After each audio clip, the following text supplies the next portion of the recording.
మంత్రి వేముల ప్రశాంత్ రెడ్డిపై డీసీసీ అధ్యక్షుడు మానాల మోహన్ రెడ్డి మండిపడ్డారు. సహజ వనరులను దోచుకున్న దొంగ మంత్రి వేముల ప్రశాంత్ రెడ్డి అని బీఆర్ఎస్ అధికారంలోకి వచ్చినప్పటి నుంచి మోసం ఇసుకను జిల్లాలో విచ్చలవిడిగా దోచుకుంటున్నారని అన్నారు. ఇక అంతేకాకుండా మంత్రి క్రషర్లో దోచుకున్నది ఎంతో చెప్పాలని డిమాండ్ చేశారు. మేం డిమాండ్ చేస్తున్న 6 అంశాల్లో ఎక్కడా ఒక్క రూపాయి కూడా తీసుకోలేదని, దీనిపై తమతో చర్చకు రావాలని సవాల్ విసిరారు.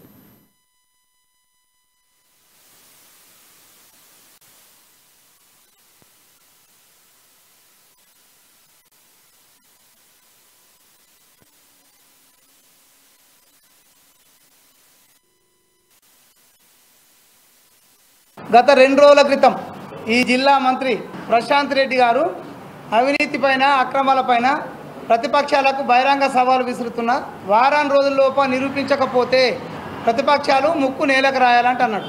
నిజమే, మేము వాస్తవానికి 2 నెలల మేము నువ్వు అవినీతి పరుడివి, సహజ వనరుల దోచుకున్నటువంటి దొంగవి.